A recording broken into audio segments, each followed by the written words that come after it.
एक गांव में एक किसान अपनी पत्नी के साथ रहता था। एक दिन वह किसान अपने खेतों की तरफ जा रहा था। तभी उसे एक गड्ढे में से आवाज आती है। अरे ये कैसी आवाज है? लगता है कोई कुत्ते का बच्चा है जो मुसीबत में है। मुझे इसे बचाना होगा, नहीं तो ये मर जाएगा। फिर वह गड्ढे में झांक कर देखता है तो उसे वहाँ एक छोटा सा कुत्ते का बच्चा दिखाई देता है। वह उसे देखकर दंग रह जाता है। उसका रंग नीला होता है। ये तो कोई कुत्ते का बच्चा लगता है, लेकिन ये तो नीले रंग का है। मैंने तो इससे पहले कभी भी नीले रंग का कुत्ता नहीं देखा। इसे घर ले चलता हूँ, सुमन तो इसे देखकर बहुत खुश हो जाएगी। फिर वह किसान उस बच्चे को निकालता है और अपने साथ लेकर घर की ओर चल देता है। अरे सुमन, जल्दी बाहर आओ, देखो मैं तुम्हारे लिए क्या लाया हूँ।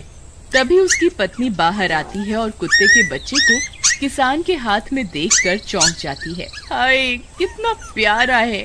ये तो नीले रंग का है।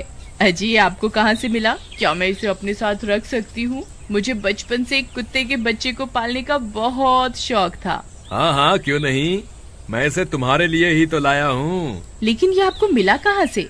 मैं खेत की तरफ जा रहा था, तभी अचानक गड्ढे से इसके रोने की आवाज आई।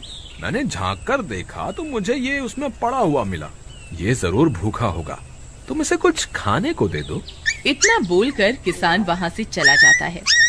फिर सुमन उसकी खूब देखभाल करती है। वह दिन भर उसके साथ खेलता कूदता है। सुमन भी उसे पाकर बहुत खुश थी। वह कुत्ता पूरे गांव में आकर्षण का केंद्र था। वह जब भी गांव में घूमने निकलता, सारे गांव वालों की नजर उसी पर टिक जाती थी, क्योंकि किसी ने भी नीले रंग का कुत्ता पहले अपनी जिंदगी में कभी भी नहीं देखा था। अरे हरिया, देख तो, ये उसी किसान का पिल्ला है। तूने कभी नीले रंग का कुत्ता देखा है क्या? नहीं भाई, मैंने तो पहली बार ऐसा कुत्ता देखा है। लेकिन ये इस किसान को मिला कहाँ से? इतना अनोखा कुत्ता खरीदने की हैसियत तो इस किसान की है नहीं। अरे भाई, इससे तो ये किसी गड्ढे में पड़ा हुआ मिला था। मुझे तो लगता है जरूर ही ये कोई जादुई कुत्ता है। तुम्हें क्या लगता है बाजार में इसकी क्या कीमत होगी? भाई, ये तो नायाब चीज है, ये तो अनमोल होगा। इसके हमें मुंह मांगे पैसे मिलेंगे। भाई, हर नायाब चीज पर तो सिर्फ हमारा ही अधिकार है। देर किस बात की, आज रात को ही इसे किसान के घर से चुरा लेंगे। रात होने पर किसान और उसकी पत्नी घर में सो रहे होते हैं। तभी लल्लन और हरिया किसान के घर में घुस जाते हैं और नीलू को बहलाने फुसलाने लगते हैं। ले ले बेटा, बिस्कुट खा ले। ले ले ले ले ले ले, आजा आजा। वह झट से उसे बोरे में कैद कर लेते हैं और वहाँ से 9-2-11 हो जाते हैं और भागकर अपने घर आ जाते हैं। हरिया भाई, एक काम तो पूरा हो गया, बस अब इसे शहर जाकर किसी को बेचना बाकी है। शुभ काम में देरी किस बात की? हम कल सुबह होते ही इसे शहर जाकर किसी को बेच आएंगे। अगले दिन सुबह होने पर वे दोनों नीलू को बोरे में डालते हैं और उसे बेचने के लिए निकल पड़ते हैं। रास्ते में उन्हें एक सेठ मिलता है। उसे उस बोरे में से अजीब अजीब सी आवाजें आती हैं। अरे भाई, रुको रुको, इस बोरे में क्या भर कर ले जा रहे हो? भाई, ये एक जादुई कुत्ता है। ऐसा कुत्ता पूरी दुनिया में केवल एक ही है। ऐसा कैसे हो सकता है भाई? जरा मुझे भी तो दिखाओ। वह सेठ नीलू को देखकर चौंक जाता है। तुम्हें इसके लिए 100 सोने की मुद्राएं देनी होंगी।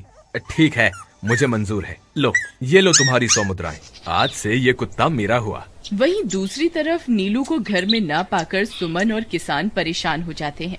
सुमन का रो रो कर बुरा हाल हो जाता है। नीलू, तुम कहाँ चले गए? तुम्हारे बिना मैं कैसे जीऊंगी? वापस आ जाओ ना नीलू। अजी, मेरे नीलू को कहीं से भी ढूंढ कर लाइए। जब तक वो वापस नहीं आएगा मैं खाना नहीं खाऊंगी। ठीक है, तुम रोना बंद करो, मैं उसे ढूंढ कर लाता हूँ। फिर किसान गांव में लोगों से नीलू के बारे में पूछता है। अरे भाई, मैंने तुम्हारे कुत्ते को देखा था। वो लल्लन और हरिया तुम्हारे घर से बोरे में किसी को भरकर ले जा रहे थे। वो अवश्य ही तुम्हारा कुत्ता होगा। फिर किसान भागता हुआ लल्लन के घर जाता है। लल्लन, मुझे पता चल गया है, तुम्ही ने मेरे नीलू को चुराया है। उसे अभी के अभी वापस लौटा दो, नहीं तो मुखिया से कहकर तुम्हें कड़ी से कड़ी सजा दिलवाऊंगा। अरे हरिया भाई, इसे कैसे पता चल गया? मुझे लगता है किसी ने हमें उसे चुराते हुए देख लिया होगा। मुझे अभी के अभी मेरा कुत्ता वापस करो, नहीं तो अच्छा नहीं होगा। भाई तुम्हारे कुत्ते को तो हमने 100 मुद्राओं में बेच दिया, अब तुम चाहो तो सारी मुद्राएं रख लो और हमें छोड़ दो। नहीं नहीं, मुझे मेरा कुत्ता ही चाहिए। तुम्हारे पास कल सुबह तक का वक्त है, कैसे भी करके उस व्यापारी को ढूंढो और मुझे मेरा कुत्ता वापस ला कर दो, नहीं तो जेल जाने के लिए तैयार हो जाओ। इतना बोलकर किसान वहाँ से चला जाता है। अरे मर गए रे, अब क्या करें, ये तो थानेदार की धमकी देकर गया है। लल्लन भाई, मुझे जेल नहीं जाना, कुछ करो ना। हाय रे, अब क्या होगा। चलो उस सेठ को ढूंढते हैं, उसे उसके सारे पैसे लौटाकर उस कुत्ते को वापस ले लेंगे। वे दोनों उस सेठ की तलाश में निकल पड़ते हैं, लेकिन बहुत देर तक ढूंढने पर भी उन्हें वह सेठ नहीं मिलता। लल्लन भाई, यहाँ तो उस सेठ का कोई नामो निशान ही नहीं है, न जाने अब तक कहाँ निकल गया होगा। अब क्या करें, हमारे पास कल सुबह तक का ही वक्त है। अरे आर्या, वो देख, ये तो बिल्कुल किसान के कुत्ते जैसा ही लग रहा है। तुम्हारी आंखों में मोतियाबिंद हो गया है क्या बेवकूफ? किसान का कुत्ता नीले रंग का था और ये तो भूरे रंग का है। क्या तुम्हें नीले और भूरे रंग में फर्क दिखाई नहीं देता? अरे तो क्या हुआ, अगर हम इसे नीले रंग से रंग दें तो उसके बाद ये हूबहू नीलू जैसा ही दिखेगा। बात तो तुम सही कहते हो भाई, चलो फिर देर किस बात की, अभी इसे पकड़ते हैं। फिर वे दोनों उस कुत्ते को पकड़कर अपने घर ले जाते हैं और नीले रंग का पानी घोलकर उसे उसमें डुबो कर उसका रंग भी नीला कर देते हैं। अरे भाई हरिया, ये तो बिल्कुल नीलू जैसा ही दिख रहा है। फिर अगले दिन वे उस कुत्ते को अपने साथ लेकर किसान के घर जाते हैं। अरे भाई मोहन, देखो हम तुम्हारे लिए क्या लाए हैं, जल्दी आओ, तुम्हारा नीलू वापस आ गया है, जल्दी आओ। किसान और सुमन की खुशी का ठिकाना नहीं रहा। लल्लन और हरिया, तुमने गुनाह तो बहुत बड़ा किया था, लेकिन वक्त रहते तुमने अपनी गलती को सुधार लिया, इसलिए मुझे तुमसे अब कोई शिकायत नहीं है, तुम दोनों जा सकते हो। फिर वे दोनों वहाँ से निकल जाते हैं। नीलू, तुम वापस आ गए, मुझे तुम्हारी कितनी फिक्र हो रही थी, कहाँ चले गए थे तुम? हाँ, आज के बाद मैं तुम्हें कभी अकेला नहीं छोड़ूंगी। मेरा नीलू इतने दिनों बाद घर आया है, इतना गंदा भी हो गया है। चलो अब हम नहाई करेंगे। फिर सुमन उसे नहलाने लगती है। अले मेरा नीलू नहाई करेगा, इतना गंदा हो गया है। पानी उसके ऊपर पड़ते ही वह कुत्ता छटपटाने लगता है।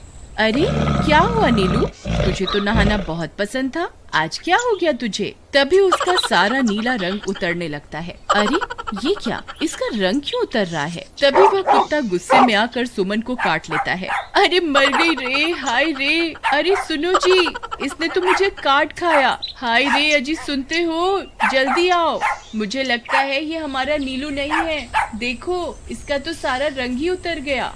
ये तुमने ठीक नहीं किया लल्लन, अब मुझसे बुरा कोई नहीं होगा। फिर किसान गुस्से में लल्लन और हरिया के घर जाता है। ए लल्लन, दरवाजा खोल। ए लल्लन, जल्दी दरवाजा खोल, नहीं तो इसे तोड़ दूंगा। आज तुझे मुझसे कोई नहीं बचा सकता। अरे मर गए रे, ये तो उसी किसान की आवाज है, लगता है इसे हमारी तरकीब के बारे में पता चल गया।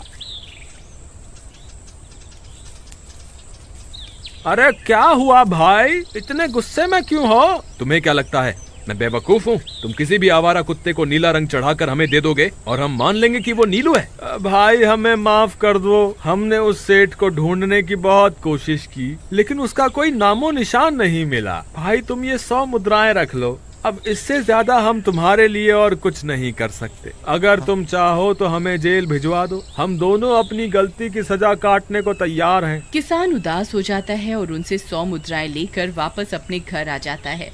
मुझे माफ कर दो सुमन, मैं तुम्हारे नीलू को नहीं ढूंढ पाया। ये लो, ये 100 मुद्राएं हैं। नीलू को बेचने पर उन्हें इतने पैसे मिले थे जो उन्होंने मुझे दे दिए हैं। उन्हें अपनी गलती का बहुत पछतावा है, लेकिन अब कुछ नहीं हो सकता। नहीं, मेरा नीलू जरूर वापस आएगा। हम एक काम करते हैं, कल सुबह इन 100 मुद्राओं का भोजन खरीदकर गरीबों में बांट देंगे, क्या पता उनकी दी हुई दुआओं से हमारा नीलू वापस आ जाए। अगले दिन सुबह होने पर वे दोनों उन पैसों से गरीबों में भोजन बांट देते हैं और वापस अपने घर की ओर चल देते हैं। तभी उन्हें कुछ आवाजें सुनाई देती हैं। वे दोनों चौंक जाते हैं। अरे ये तो मेरे नीलू की आवाज है। नीलू, नीलू तुम कहाँ हो? तभी सामने से नीलू भागता हुआ उनके पास आता है। नीलू तुम वापस आ गए, तुम कहाँ चले गए थे? मैं तुम्हारे बिना कितनी उदास हो गई थी। किसी ने सच ही कहा है, दुआओं में बहुत शक्ति होती है।